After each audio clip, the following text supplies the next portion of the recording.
Hello, welcome to Mental Health Matters. My name is Barbara Myers and I'm the host of the program. Tonight's program will be focusing on schizophrenia. I'm very happy tonight to be able to have two guests with me. The first guest that I have invited here is Paul Clifford, and he is a family member of someone who has schizophrenia, and he'll be talking to us about that experience with his family. And secondly, we're very delighted to have as a guest Catherine Lum, and Catherine has schizoaffective disorder, which is very closely related to schizophrenia, and she'll be talking about some of her experiences. So welcome, Catherine and Paul. Well, thank you, Barbara. Yes, thank you. I thought I'd start out by just talking about what schizophrenia is and is not.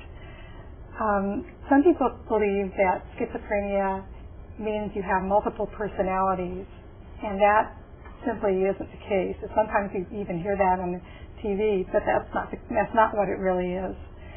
And also sometimes you hear the word saying, I'm schizophrenic about something, or I can't decide whether to buy this blouse or that blouse, but also that is not what the meaning of schizophrenia is. So what I'd like to do is to talk a little bit about what it is, and then we'll have our guests talk about their experiences and their family's experience. The way that schizophrenia is diagnosed is by psychiatrists is that there have been psychotic symptoms persistent for at least a month. And by psychotic, I mean loss of contact with reality, or what most of us think of as reality. And I'll give you some examples of what some kinds of psychotic symptoms can be. One example is a delusion. A delusion is something that is a false belief that a person believes, all evidence to the contrary. Some examples of that are persecutory delusion, meaning that you believe you're being followed, harassed, cheated, poisoned, or drugged, and you in fact are not. Another example is what they call grandiose delusions, meaning you have a very largely exaggerated sense of your own self-importance, and you might even believe that you're a famous person like Jesus, Napoleon, or Lincoln. Another example is a delusion of being controlled, that somebody else, some other group of people or person, maybe the FBI, controls all your thoughts and your feelings and your impulses and your behavior. And another type of delusion example is jealousy, where you might believe that your spouse is having an affair when in fact they're not. So, and typically there's no way when someone has a delusion of convincing them that it's not true, that something that's real to them. Another psychotic symptom that is very common with schizophrenia is hallucinations. And that means that things that you hear or you see or you feel, things that no one else does. And most commonly with schizophrenia, this is you hear voices, so you hear people talking to you, but in fact there isn't anybody that's actually saying anything. Another type of psychotic symptom is something which is called disorganized speech, or sometimes they call it word salad, incoherent thoughts and can't put ideas together.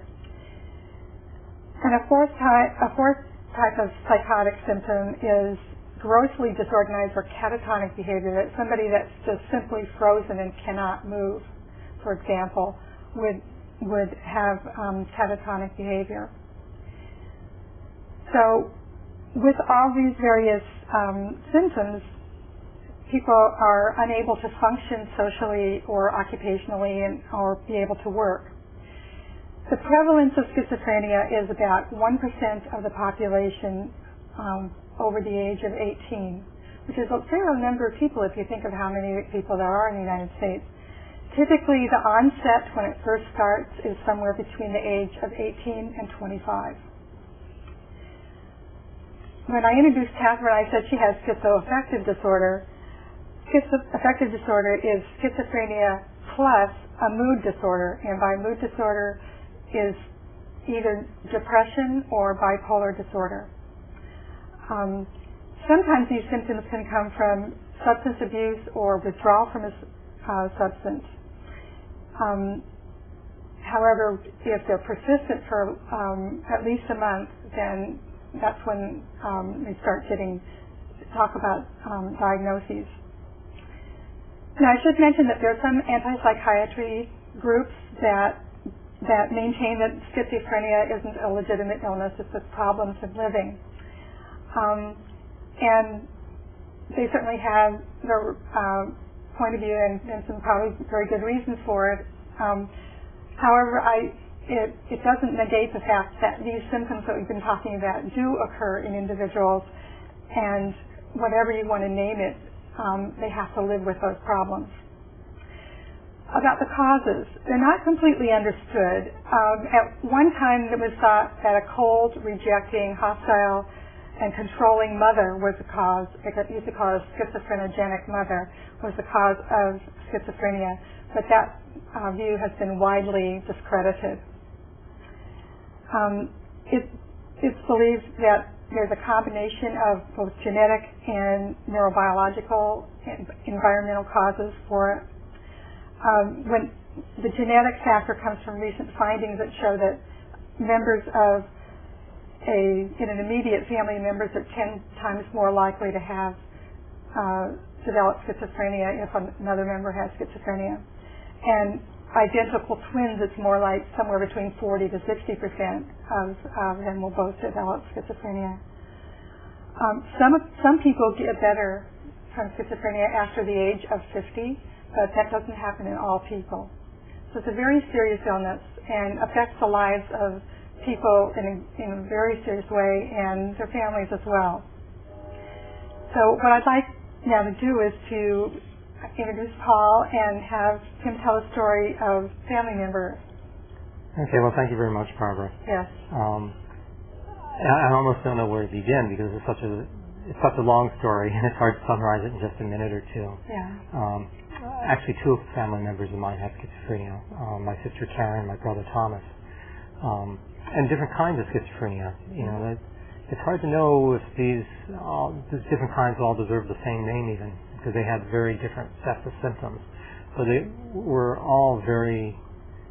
both very seriously affected by it, and their lives were in many ways destroyed by it. Mm-hmm. My sister Karen, growing up, was just a normal, playful, charming girl. You know? Mm-hmm. She and I were very close because we're actually fraternal twins.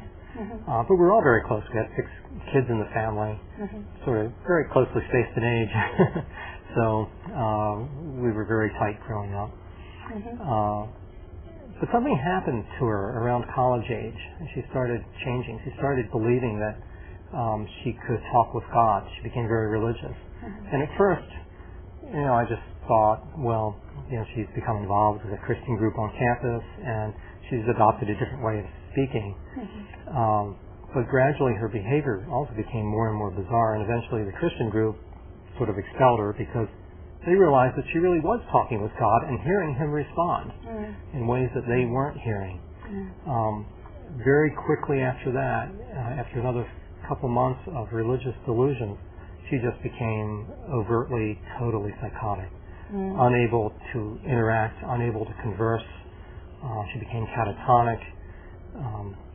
She would pose in different ways for hours on end. She became unable to eat. She lost in the course of a month or so maybe 30 to 40 pounds. Her appearance was truly, really frightening. It became very difficult for our entire family, of course. And there were several attempts to get medical help for her, but they failed, one after another after another. Eventually, she was admitted many times to local hospitals or state mental hospitals, but it took probably 6 or 7 years before she was medicated properly the first time. So she would be admitted for maybe a week or 2 weeks, and then she would be expelled. They would have given her lots of antipsychotic medication, which would make a lot of the overt symptoms go away. But of course she wouldn't take the medication as soon as she was out of the hospital because she didn't believe that there was really anything wrong with her, or the medication would make it so she could no longer hear the voice of God or us, because she could hear our own minds and different people she thought would be in her own brain. She didn't really understand where her body began and ended, and her own mental psyche began and ended, and another person picked up. So it was many years before she got adequate treatment to be able to live for a few months at a time without needing to go back to the hospital again, or without having to be picked up by the police, or living on the streets, or that kind of thing. But it wasn't often throughout those years, through the first 2 decades, that she was stable. It was really only after at least 15 years, I guess, that she was stable enough, and there was an opportunity for her to live in a supervised living facility where there was enough supervision to encourage her to continue on the medication, that she could continue on it, and then live a more normal life where she could have daily interaction with people and conversations with people.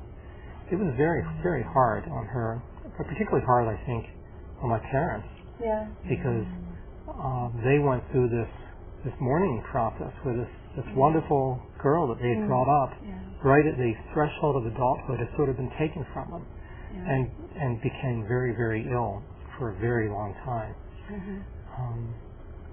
It's been tough. And it's been tough not just because of her illness, but because most of society doesn't understand mental illness. And that included most of the mental health professionals who dealt with her. And that's in part because it's very difficult to deal with someone who's actually floridly psychotic.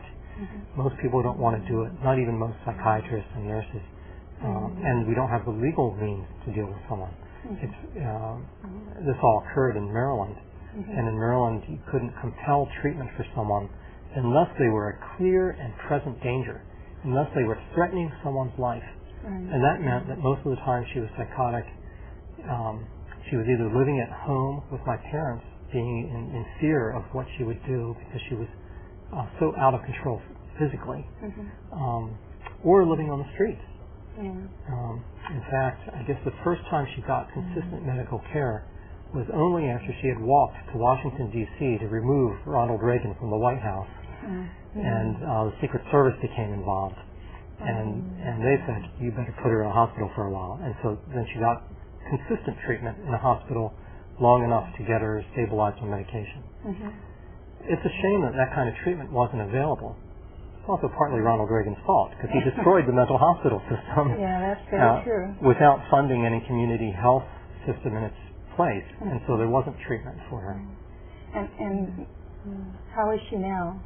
Well, now she's actually not in the mental health system, but she's living in a nursing home where medication is given to her sufficiently consistently for her to stay pretty stable. But every couple months, the medication is not given to her, or the nurses forget, or they just capriciously change one medication for another.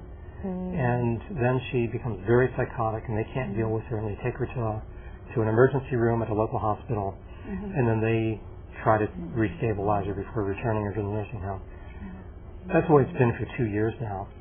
My fear is that they'll just abandon her in a hospital. That's how she ended up in the nursing home. She was actually living in a supervised living facility within the mental health system, but they took her to a hospital and abandoned her and pretended they didn't know her anymore. And then the hospital tried to find places for her, and we tried to find places for her, and it was a long time before we found a nursing home that would agree to take her. So it's not an ideal situation. So it has ups and downs. It's a roller coaster, and it's been a roller coaster for 25, 28 years, something like that, a long time. Oh, thank you. Now I'd like to hear from Catherine, who's living with it as a client, and talk about her experiences. Okay. Thank you. I started having symptoms early in my life. I guess for me, I remember feeling afraid of people and depressed too as a young child. I remember in first grade I had this idea that came to me that if people really understood what I was like inside, that they would hate me. And so the rest of my childhood was pretty much spent hiding inside, not letting people know what was inside me. So I never talked about myself and my feelings. I had playmates, but they would tell me and share with me, and I wouldn't share back. And another thing that happened as a child was that I had some problems being teased in school and things, and I would stuff my anger instead of allowing myself to feel anger. I would stuff it inside me and tell me it was my fault, that if I had been more like them, they wouldn't pick on me, and so it was really my fault for being different, for being somebody who was pickable. So this went on throughout high school and into my first year of college, and I remember a specific time during, I was out jogging with a friend, and it was over winter break for my freshman year, and it's like inside my mind it switched, my mode of thinking switched from understanding people in the world and accepting them, accepting how they felt about me, if it was good or bad or whatever. It was like something was coming up, my anger was coming back up, and I could no longer keep it down. I couldn't control it. I couldn't squelch it. And so what came out at that time in my mind, I think I crossed over from mental health to mental illness. And I didn't start to hear voices until maybe a month or two later. But inside my mind, it was like I figured, oh, now they're going to find out. Now they're going to hate me. Now they're going to find out what I'm really like inside, and they're going to hate me. And so shortly after that, I did begin to hear voices. But, yeah. Well, what were the voices like? What did they say? For me, it was hate voices. And it has been, because the voices have continued on ever since then. But for me, my voices aren't from a disembodied source. I think I've heard a disembodied voice inside my head only once, I remember, in my life. But most of the time, my voices, they seem to come from other people in the environment. Somebody walking by, driving by, somebody I meet, mostly strangers, people. But for me, it mimics reality. And at the same time, I know that I have schizoaffective disorder because there have been times when I know I've hallucinated something. I used to hear my father say, I'm sick of it, I'm just sick of it. And I know that he didn't say that. And I heard my neighbor, a friend, say something to somebody about me. And I know later on that she never said that, and I believed her. And so I realized, wait, I am hallucinating. But for the longest time, I thought it was real. I thought I deserved it. This is reality. This is what's coming back to me for what I'm like inside, and I deserve it. And that feeling of deserving it actually it was hard to diagnose.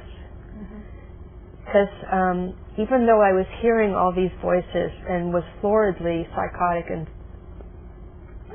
nobody really knew what was wrong with me. So my parents, they used to take me to a counselor, and the counselor would try to talk to me, and no matter how much they talked, they couldn't turn myself around. But finally, my counselor told my parents, well, she can't be helped. So they took me to a psychiatrist. And within 5 minutes, the psychiatrist says, you have schizophrenia, you have depression, you need the medication, I'm going to give you this. This is an illness, you can get over it. It's not something you're doomed to feel the rest of your life. And the idea that it was an illness, that was new to me. Very, very, and to my family, to know that there was a name called schizophrenia. that explained what I was going through. So once I was on medication, and the medication was strong enough, I also noticed a very profound change in my thoughts. It's like before, my thoughts had been like a whirlpool, just obsessing, thinking. How can I get out of this? How can I change myself so people won't hate me? What can I do to deal with all this hatred? It was like a whirlpool. And I remember for the first time lying in bed and feeling like I had just been thrown up onto the shore. I had been shipwrecked in the sea and the waves had been crashing over me, and I had been struggling to keep afloat. And then I found myself on the beach and just resting and feeling peace, just for the first time that I ever remembered. And then I remember the first day I said, you know, this was a good day. I hadn't had a good day for anything I can remember.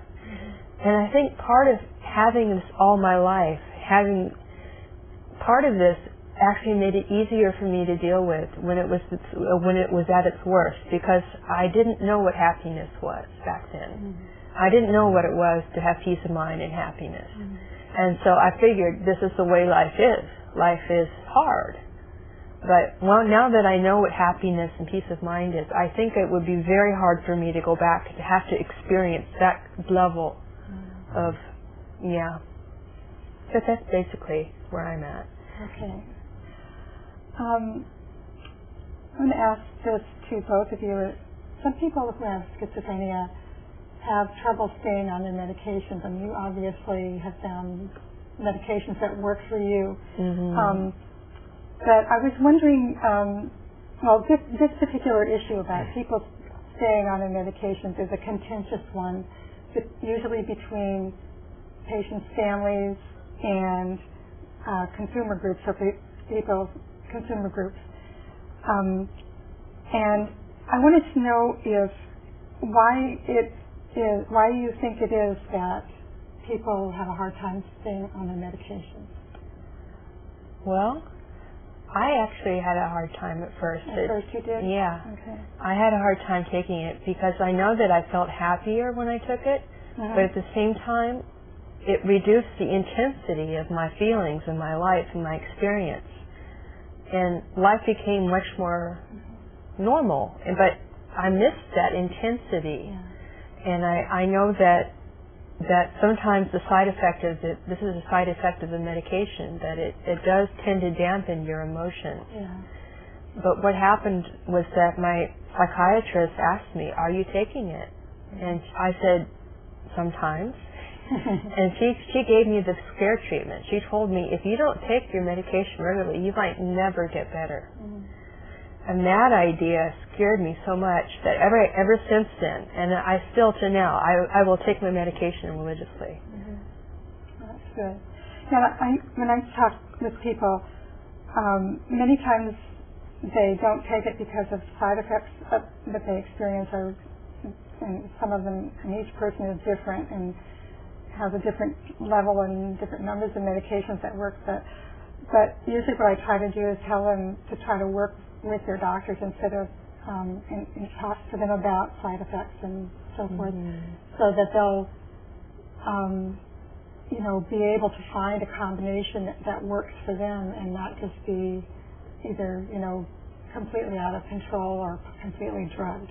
Which is some people go between those situations. It's hard for me to know what my sister's perception of the medication was. But for decades she has not wanted to take medication. And I think in your case, Kathleen, you have all this insight into an illness. You say, okay, well, I have a particular illness, my brain doesn't work quite in this way, medication helps it work better, so I take the medication. But my sister has never had any kind of insight like that. All her hallucinations, all the voices she hears are still real.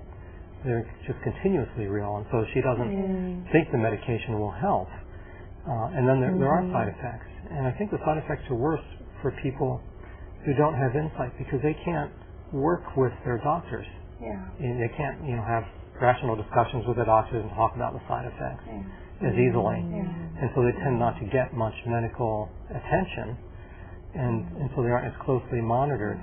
And the long-term effects of a lot of the heavy-duty antipsychotic drugs are really tough. Yeah, the side effects are terrible, and they cause, lip smacking, or tongue would roll in your mouth all the time, and all the muscles get really tight.